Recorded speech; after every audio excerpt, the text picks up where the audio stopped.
Hello, everybody. My name is Will Rowson, and this is my final project for IB Environmental Systems and Societies for the 2014 and 2015 school year on my environmental value system. I'm a cornucopian, which mainly contains elements of technocentrism. Technocentrism is defined by IB as someone that believes that man can always find a way out of any difficulty, either political, scientific, or technological. Cornucopians have an acceptance that pro-growth goals define the rationality of project appraisal and formulation. They have an optimism about the ability of man to improve the lot of the world's people.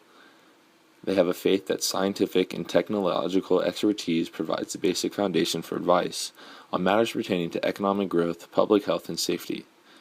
There's a suspicion of attempts to widen basis for participation and lengthy discussion in project appraisal and policy review. And we believe that all impediments can be overcome given a will, ingenuity, and sufficient resources arising out of growth.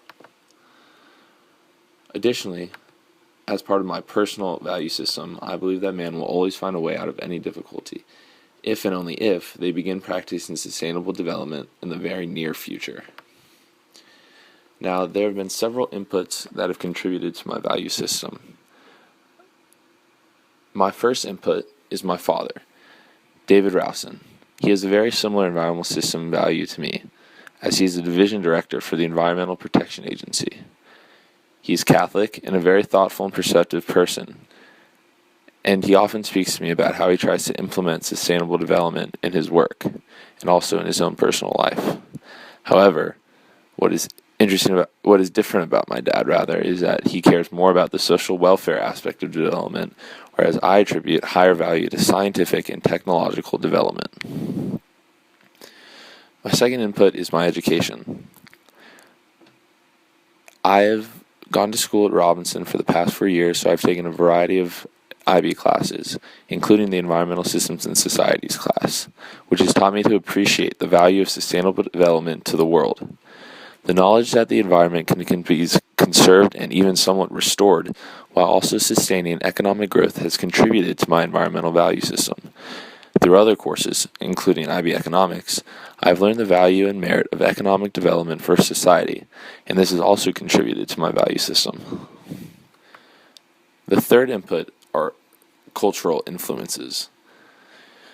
The motion picture Interstellar had a very big impact on me. Even though it was fictional, the movie communicated a spirit of progress for the human race that I connect to very much.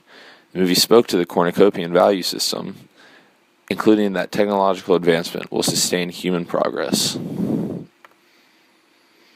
As a cornucopian, I believe that we should call upon science to refine and invent new technology in terms of energy resource use, such as new energy resources, development of renewable energy sources such as solar, wind, and water, and also the development of hydrogen fuel cells as a resource.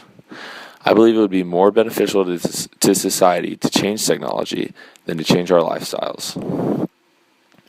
In the case of a non-renewable fossil fuel, such as oil, I do not support its use. I recognize the fact that there are many advantages and disadvantages to oil use, however. The advantages include that it is relatively easy to transport, it is cleaner and easier to burn than coal, it is a very economical resource, and that the oil industry has a very well-established global infrastructure. However, the disadvantages of oil use surely outweigh the pros, and they include that oil is non-renewable, it is a greenhouse gas, it also releases sulfur into the atmosphere, which causes acid rain, and there's a constant threat of massively harmful and expensive oil spills. Additionally, there is a fear that the peak oil threshold has already been passed, and therefore we must find a replacement for oil as our primary energy source in the very near future. As a cornucopian, I strongly believe that the answer to our energy resource use problems lies in the establishment and development of new renewable energy sources through scientific growth and development. Global capacity for wind energy is set to double in the next several years and will continue to grow at a very rapid rate, so it is extremely important that we develop the technology to sustain the wind power industry so that the industry can be developed further. Some advantages of wind power are that it is a renewable energy source. Its impact on lowering energy costs, its high availability of sites for building turbines, and the high public support for the industry as a suitable replacement for fossil fuels. These advantages, in my mind, far outweigh the disadvantages, in my opinion, which include a fear of wind turbines' effect on the landscape, property values, wildlife, and TV reception, in addition to the need for a large initial investment when it comes to developing wind turbines.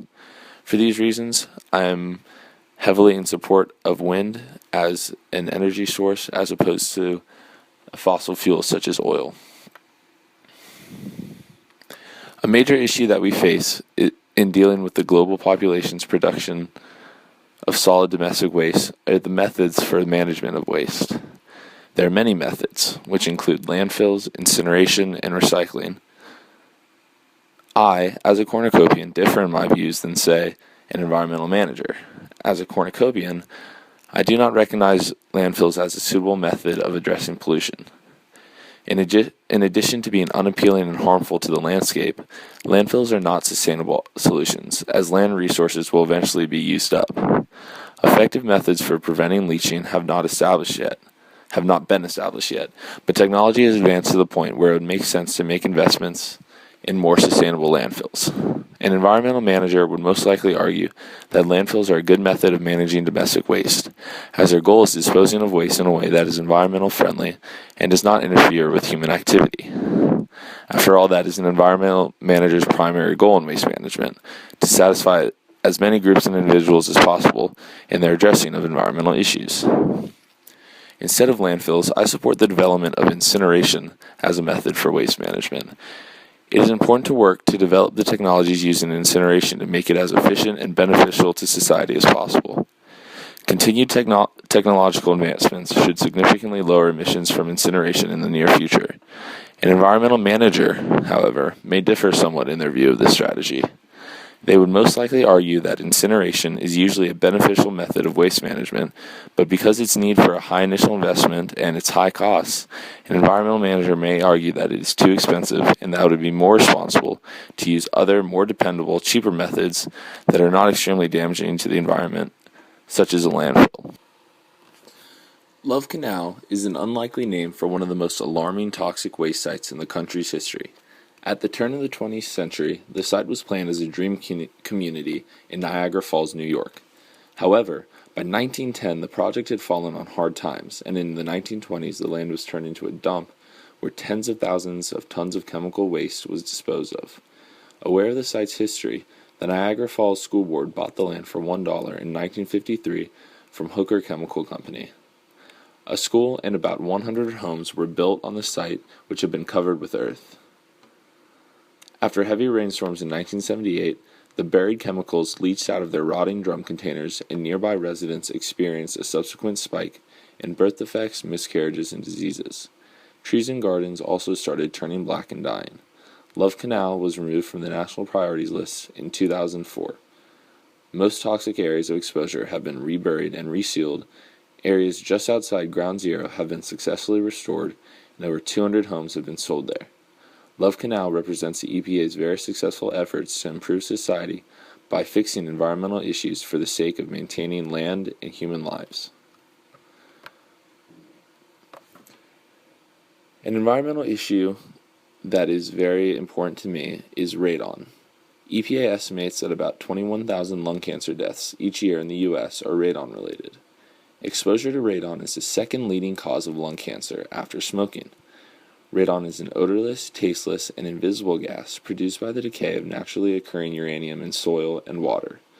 Radon is a form of ionizing radiation and a proven carcinogen. Lung cancer is the only known effect on human health from exposure to radon in air. There are many methods of reducing radon levels in homes and buildings, but it can be difficult because high radon levels demonstrate overall poor location for buildings, as a fundamental issue is soil quality. Methods for dealing with high radon levels range from improving ventilation in homes and sealing cracks in foundations to venting radon directly from the underground, around the house, and into the air. However, these methods are not as effective in large industrial or metropolitan areas, and so a greater investment on scientific development of radon management strategies is necessary. This is an extremely important issue that society as a whole needs to take a stance on, as it is a major health concern that can be largely solved if scientific development is facilitated.